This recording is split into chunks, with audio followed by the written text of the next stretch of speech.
My name is Jayne Hitchcock, and I'm president of an online organization called Working to Halt Online Abuse, and the acronym for that is WOA. And we are at haltabuse.org, and we have a kids and teen organization as well at haltabusektd.org. And we help victims of online stalking, harassment, and bullying. And I did this as a result of being stalked online back in 1996 when it hadn't even been called cyber stalking. And as a result of what happened to me, I actually got the first email harassment law passed in Maryland where I lived at the time. And then somebody introduced me to another one who had been cyber stalked, and we formed WOA in February 1997. And so that's been, over 20 years. As a result of that, not only helping victims, I began training law enforcement. So I trained law enforcement from local cops all the way up to government, DHS, FBI, you name it, U.S. Postal Inspection Service. I've done training probably in every state in the country except for Alaska. That's one state I want to go to sometime. And I've traveled to Korea, Seoul, Korea, to speak about what I do, to London, England. I've been to Canada. I've been all over the place, and people respect me for my expertise and what I do. And in addition, I have 11 books, of which 5 of them are about cybercrime, and I'm working on my 12th book right now. So anybody can do a search for me. They can go to my website. They can go to netcrimes.net. jahitchcock.com. Look up any of my books on Amazon. They're listed under J.A. Hitchcock, and see that no matter what this other person says about me and trying to make me sound like I'm not who I am, that I am a pretty good person as well as an expert in what I do. So I had somebody come to my organization, Working to Halt Online Abuse, at haltabuse.org, filled out a volunteer application and wanted to be a volunteer. And I wrote back, sure, very interested in having volunteers. And then this person wrote to the effect of, well, I have to get rid of my own cyber bullies first. And I directed him to go to our website or to fill out the questionnaire so that one of our advocates could help him. And didn't hear anything for a while. So that was in October of 2012. So in November of that same year, the advocate that I had signed to this person said to me that he was giving her vague answers. She asked for screenshots. He sent her weird stuff. She didn't know what was going on. So I said, okay, let me just take a look at what's going on with you here.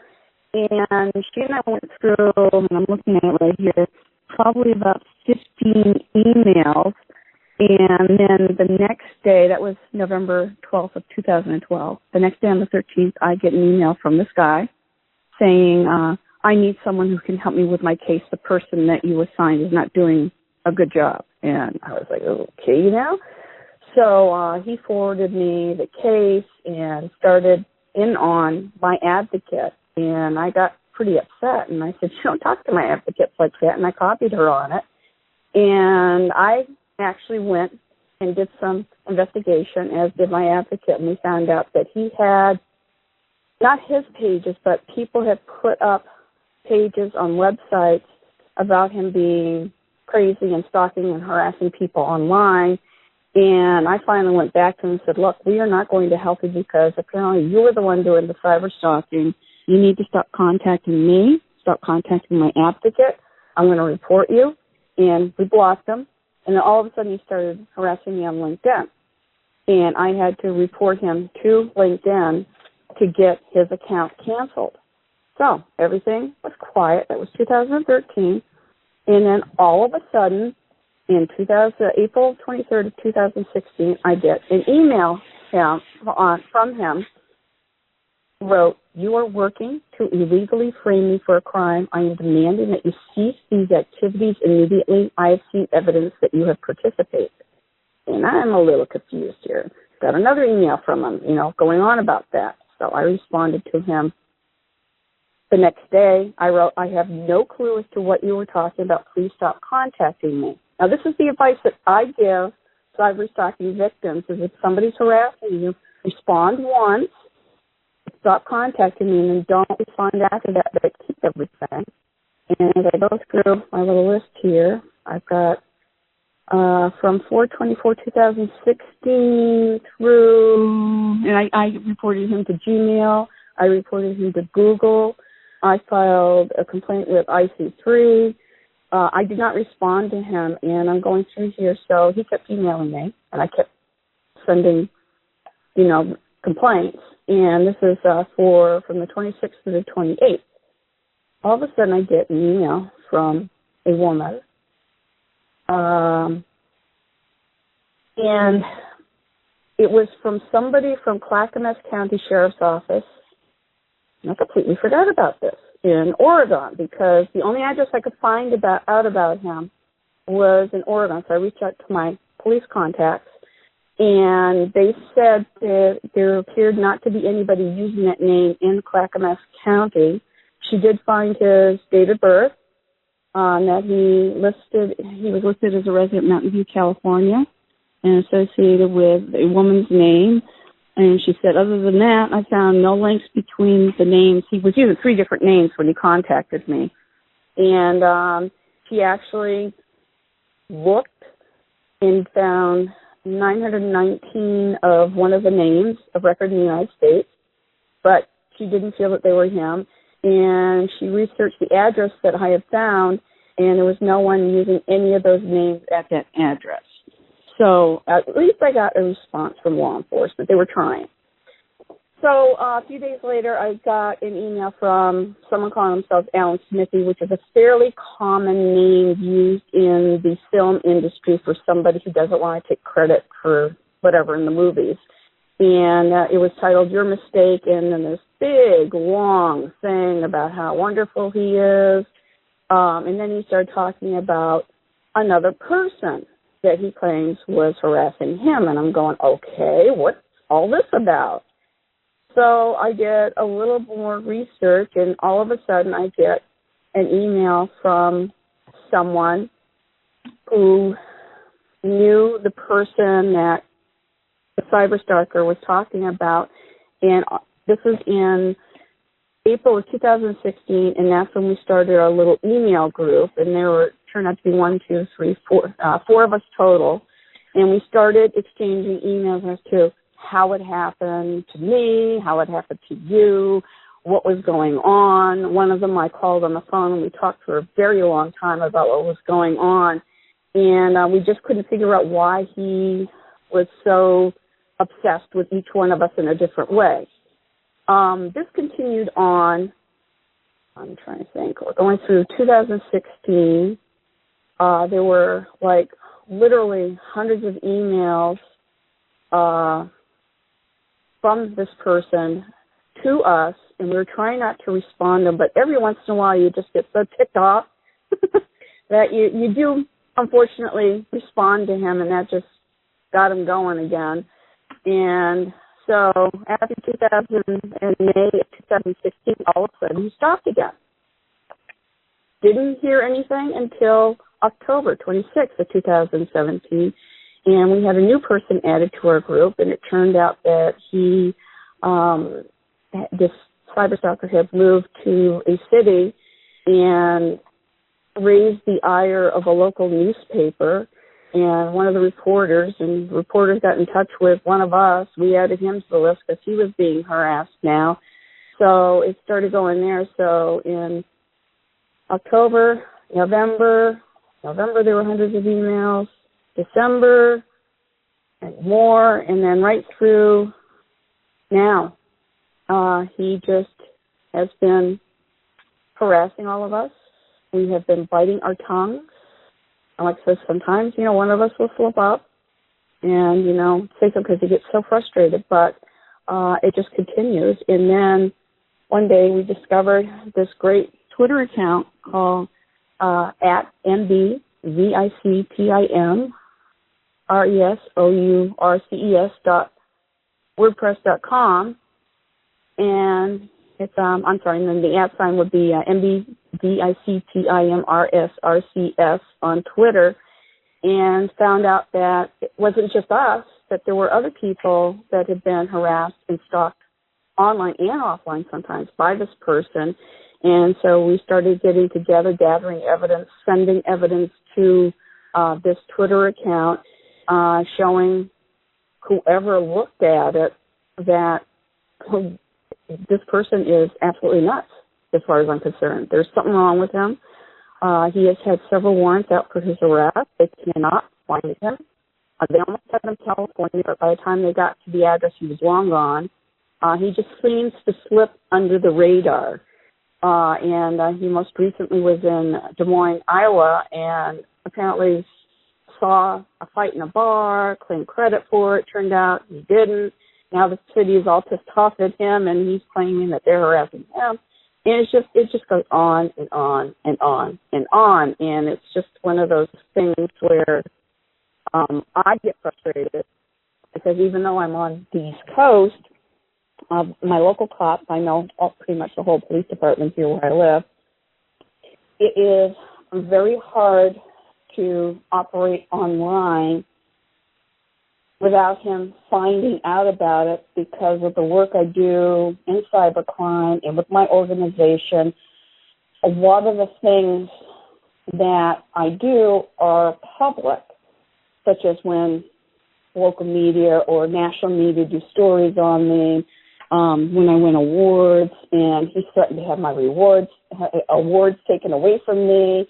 He even posted on my local police department Facebook page that I was a cyber predator and a cyber criminal and all this, and he just really tries to do as much as he can to cause damage without giving you a chance to fight back and figure out where he is. And the only way to do that would be if somebody had the money to hire a lawyer to contact Google and get the IP address from his Gmail account. That's really the only way that anyone could track him down. And if we could do that, that would be great, and try and stop him. I already mentioned how we got in touch with each other because once this person, the cyberstalker, mentioned this guy's name, and I kind of researched him, contacted him, put feelers out, found that, yes, he was also a victim, and then he said, well, I'm in touch with these other people, and we started an email chain, I guess you call it. And so we've added a couple more people to our little group. So there's like 6 or 7 of us. I can't remember how many now. And then there are a couple other people that every once in a while they're in the chain. One of them is very well known. And it's just, you got people who are just regular people to somebody who is a celebrity in her own right being attacked and harassed by this person. Well, I think that one of the similarities is that this person is batshit crazy, I guess is the best way to put it, and he uses the same tactic with each one of us, but the reason he attacked each one of us is different. Mine started when my advocate tried to help him, and he turned on her, and then he turned his focus on me. With another one, it was she's in the media industry, and it was something that she had done, and he attacked her. And then the other one, who's kind of a big celebrity, it was something that she was working on. He attacked her. And then it's like he always claims credit for what other people do, especially if they get some sort of acclaim in the media. And that's how we kind of came together, because it seemed to be all media related, but at the same time we all had different stories. But he uses pretty much the same tactic on everyone. He'll be quiet for a few months. Last year was almost the whole year that he was quiet, and all of a sudden, boom, he was just, he just started in, and he'll pick one of us or two of us and then attack us and then turn his attention to somebody else. And then with this incident in Iowa, he was focused on the owner of that bar and was he even paid to promote his Facebook posts, trying to make this bar owner look really bad and turn people against them. And then it all blew up in his face because he was wrong. And he was the one that was harassing them. But that's, his tactic usually is he'll start posting about it on Facebook, and then he'll pay to promote the post just to get the reads. And then when people start finding out that he's nuts, they start turning on him. And there are several. I mean, if anyone did a Google search for this guy's name, they would see that there are quite a few blogs and pages about him, about other people who've been attacked by him. I mean, one woman is pretty much off the internet because of him, and I feel bad about that, and she stays in touch with me every once in a while. She'll contact me, but she wants nothing to do with it, and the whole thing is trying to band people together to stop him. And that's what I'm hoping that this Twitter account, the MB Victim Resources, is doing, is pulling us all together and showing with all the evidence that we have from what we've received that this guy is really, he shouldn't be online. He should be in a mental institution, quite frankly. I am not aware of the full extent of what happened in Des Moines, but all I know is that apparently there was a fight. I don't know if it was a boyfriend-girlfriend or just a guy attacking some woman, and he claimed that he had broken up the fight and was crowing about it and all this. And then people started saying, no, that's not what happened. And so then he just started posting, I think he posted bad reviews about this bar, and they posted the owner's name and tried to turn people against this restaurant and bar, and it backfired on him completely. And then he also went onto a meme Facebook page and tried posting something about the group of us, and that backfired on him really quickly because they saw him for the troll he was. And then somebody let me know about it, so I joined the group and I posted about the Twitter account for MB Victim Resources, and people there were just like, and they started digging up. He had police records, arrest records.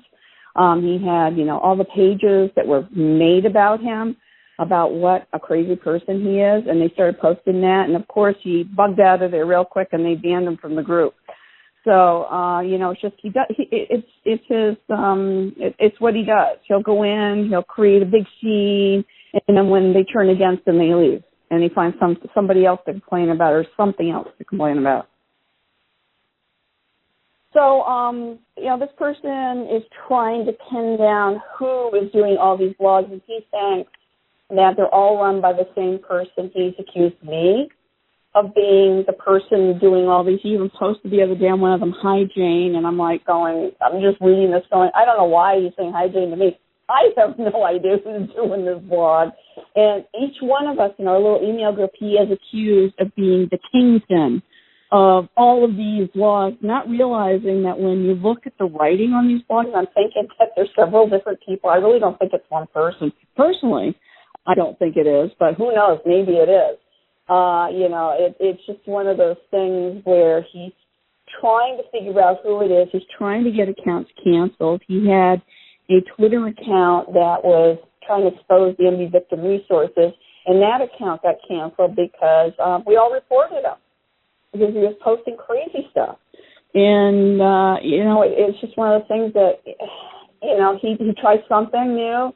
We file complaints. They get shut down. He does something else. He starts accusing somebody else. He brings in new names. I'm going, who is this person now? It's never ending with him. And I really wish that somebody in law enforcement would step up and, because I can't afford a lawyer to do the Gmail, subpoena. If somebody would just step up and do a subpoena with Gmail and Google and get the IP addresses associated with that account, maybe we can figure out where he is. When I keep an eye on these blogs to see what's going on and see the attacks being made, and then on the meme Facebook page, and I actually saw people attacking him, because he was trying to defend himself and make us look bad, and then people realized he was the troll that, he was saying he wasn't. And it's just interesting how he goes on the attack, but the minute people see him for what he is, he becomes the coward that he truly is, and he backs out in a way. And then, he tried to get the group shut down, from what I understand, filed complaints with Facebook, but there's nothing wrong with the group. I mean, they're crude at times, but, It's just part of being, on Facebook and adult humor. And, he just picked the wrong group. I don't know why he picked that group to start, complaining about us. It's almost like he's grasping at straws, trying everything that he can. And, I just don't know what his mindset is other than that he should be in a mental institution. Yeah. When I first started helping my advocate, when he started really getting bad with her and threatening he was going to contact her family, and I just stepped in, I was like, no, you're not going to do this to any of my employees, well, my volunteers, I should say. And then he focused his attention on me, and he started threatening me. And I just wrote back and I said, you obviously don't know much about me because and he's like, I'm going to go to the media. I'm like, I've been in the media. Just do a Google search on me. And I basically told him, you don't scare me. And then he started saying, well, I'm going to come to where you live. And he knew what town I lived in. He knew, where I worked part-time. And he was threatening to call them and this and that. And it scared me for a little bit. Then I just got ticked off. And I said, you know what? Do your best. Come visit. I know all the police officers here in town, and they all know about you because I called them and told them about them. And they said, hey, have them come. We'll be happy to greet them. Give them the address of the police station. So it's just, for a little while, maybe one day I was worried about him, but then I started thinking that I live in a really small town. Everybody knows everybody's here. Everybody that is my friend, they know about him. And so if anybody saw anybody with way out-of-state plates pull into my driveway, they would know to call the police. It's just one of those things where it didn't bother me. But then I started to see a pattern emerge. At first when the group, we first contacted each other was he would contact them individually, and it seems like individually he scares the bejesus out of you. But then when he realized that we were all of a sudden a group and banding together, he doesn't get to us that much anymore. Sometimes he does. Like today, one of the people in the group wanted to respond to him. We all had to jump in and say, calm down. That's exactly what he was looking for, is a response from any one of us. And that's what's going to set him off again. And, so we kind of, I'm glad we have the group that we have now because we can keep each other in check. And just let him keep going on and on and on. I mean, the other day I went to my cop, and he's also a friend, and I just said, hey, here, 39 pages, have fun. And he just kind of laughed. He goes, I'm forwarding it to my contact at the FBI, and we'll see what's going on there. And I said, okay, thank you. So he says, just keep giving it to me. And, he says, I've been checking that Twitter account you told me about, so we all know about that. And, it's one of these things where you just hope that somebody in law enforcement will take it seriously enough before. And I even said this to my cop the other day. I said, it's going to have to take somebody getting hurt or killed by this person because he has threatened mass shootings before. And before anyone will do anything, and he looked right back at me. He goes, I hate to say this, but you're right. He goes, until there is a direct threat of physical harm or something is physically done to somebody, he goes, it's just a nuisance. And that's just a shame because this is what I fight for as a cyber crime expert and as president of WOE, is trying to help victims that are going through similar situations. And then now I'm in one where I can't get help. And it's very frustrating, to say the least. The one big problem with him is he uses Gmail, which if people might not understand what I'm saying, but there is a way that you can open up the headers so it shows more information as to where it came from. Usually you see to, from, subject, and date line, but there's more information in the headers than any email. And Gmail doesn't show you the originating IP address, which is what we need to be able to trace it back the internet service provider that he is using, and then going to that internet service provider and subpoenaing the records from them to find out where he is. I mean, it all goes back to that. Most other email service providers, even Yahoo, you can open up the full headers and you can get the originating IP address. And he has screwed up a few times with that using a Yahoo account or a regular account, And I've been able to trace it, but then he's gone. He was in Ohio at one time. I can't remember. He's been all over the place, Michigan. And just when we figure out where he is, he's gone. He's moved on. I think what I'm trying to say is that until we can figure out where he is, which is basically getting that originating IP address, there's really nothing any of us can do. I could name him, but, then he'd come back and he'd sue my pants off, So it's just one of those things where we need to find him and get him arrested finally and get some justice. And that's all we want. And we want it before he gets worse and starts in on somebody who really does do something bad. He's already done bad enough, but apparently it's not, enough for law enforcement. The one thing about this person is he's clever, but he's not smart. And it seems that when he feels the heat is on him, he jumps in his car or whatever he's got at the time, and he moves on to another place. On his own personal blog, he's claiming that he's doing his travels, and he's trying to make it sound like it's a travel diary when it's actually it's an escape route for him. And then he, like what he did in Iowa, causing a big stir there. It's like it seems like everywhere he goes, he causes a problem. It doesn't fail. And then once the heat is on him, then he gets back in his vehicle and he's off to his next stop and he claims to have millions of dollars and blah, blah, blah, blah, blah. After a while, you're just like, yeah, delusions of grandeur. That's really wonderful. Well, this person claims that he is going to create a cyber organization to combat mine, that he's going to do a documentary, and that he's going to create an organization to destroy Des Moines, Iowa. And he does it every time he goes someplace. He creates a big to-do that doesn't go his way. He all of a sudden says, I'm going to create this thing, and I'm going to take them down. And just like he's claiming he's going to take my awards away from me. It's like, you just get to the point where you just say, whatever.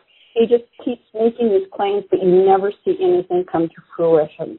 And that's probably a big word for him, too. It's just one of those things where you have to kind of laugh because he keeps coming up with these grand ideas and nothing ever happens. And it just kind of makes me laugh because it's always the minute people turn against him. But he tries to make himself look like, he's sending emails to us, please stop hurting me. I've got mental problems and stuff. And, and I need help, and I just want your help, and this and that, and then the next thing you know, he's like turning against you again. And when I look at these literally hundreds of emails, probably in the thousands now since 2012, I'm looking, I'm going, he spent all this time sending emails, plus his blog, plus his Facebook, plus his Twitter, plus all of these things that he's doing, and he must be up 24/7. That's the only thing I can think of because I couldn't even do all that. And it takes me, I have to pretty much skim through what he sends because most of it's nonsense to begin with. But I don't have the time to read everything he sends, because frankly I'm at the point where I really don't care. Well, to conclude everything that I've been talking about, this person who is now cyber stalking, not just me personally, but a group of us, the two people that did it back in 1996 turned out to be a husband and wife team, and it took me 10 years to finally get justice, and they impersonated me online. They posted my home phone number and my home address trying to get people to come to my house for sex, and I did get phone calls, and that's when I found out that there were no laws in place. And I worked for the University of Maryland, University College, on their campuses, teaching actually how to use a computer, and it's kind of ironic. And I was followed in a parking lot one night, so they actually physically stalked me as well as doing it online, which was very scary, and back then law enforcement couldn't do anything. So compared to this one so far, 100% of it has been online. Nothing has been done to me physically yet. I hope it doesn't. But on the other hand, the mental issues, I'm better at handling this one as opposed to when I was first stalked in 1996 because I didn't know how to handle it, and I ended up seeing a psychotherapist for almost a year, and that was probably the best thing that I did because she gave me perspective as somebody who wasn't close to me, and she gave me the idea of getting a law passed. And then when I talked to her about this other woman who had been stuck online of getting the organization started, so she put me on the right track to helping others. And so that's why this currently it's very, very annoying and frustrating, but it doesn't affect me like when I was first stalked online. I've learned a lot throughout the years and better able to handle it. Well, I think that as a cybercrime expert, that when you have somebody like this doing what he's doing everywhere he goes, there has got to be an easier way to deal with email service providers like Gmail, with websites like WordPress, Twitter, and Facebook to get accounts shut down, to figure out where he's coming from so that we can pursue this legally and get something done about it instead of waiting for something really bad to happen for them to finally say, oh, okay, here's all that information that you were asking for. I think that's probably the biggest complaint I've ever had since I've started in this is that websites, app developers, email providers, etc., they want the customers, but when you go to them for help to try and get stopped, you have to jump through hoops to prove what is going on, and by the time they finally do something, then a lot has gone on. I mean, that's what happens with a lot of the victims that we work with is they'll have gone to the website or the app or whatever and tried to get them to shut down the account of the person harassing them, and then we have to step in. But even with my credentials, I step in and I file complaints, and they're still not doing anything, and I think a lot of it has to do because some of us, I guess, are considered celebrities in a way, and we should deal with this. And that's not the answer. It's just really, really frustrating. It's pretty frustrating to me to be able to see him getting away with this when something should have been done a long time ago. Back in 2012, he should have been shut down. I think that the one thing I would like the victims of this person to do is, for number one, I'm hoping they're going to find the MV Victims Resources Twitter account or the blog or something and do a Google search on this person's name so that they can find us, find this group the small group of us that are not part of it, but we're following the account. So right now there are only 15, and I know there are a lot more people who have been victims of this person, and I want them to find that and see the evidence and then provide their own screenshots, their own copies of emails, and just build it up and just show the world. And I would like the word to get out there more and know that they are not alone and they're not the only one who is being attacked by this person, that he just has this pattern of just attack, move on, attack, move on to somebody else. It's almost like it's a hobby of him. It's almost like he's a serial cyber stalker. I guess would be the best way to put it, like a serial killer. It's just something that he has to do because it's in his genes or something. I don't know. And I think that would be the biggest thing, is trying to get the word out. And maybe if we get enough people that are following that Twitter account and showing, through the evidence that we all have, maybe we can attract the attention of somebody higher up in law enforcement. Maybe FBI, maybe DHS, who knows? I mean, it's just one of those things that, we're trying to find somebody to take us seriously, and I take it seriously that this person needs to be stopped. I'm not even going to talk about the media. I've contacted everyone I could think of. Nobody touched it or responded to me, So I guess in closing, I would like to say that besides the frustration, I've actually made some very good friends, all online. I hope to meet at least some of them someday, and that's probably the best thing that came out of this. And to know that there are people out there that are willing to fight for justice and we're a small group right now, but I hope we get bigger.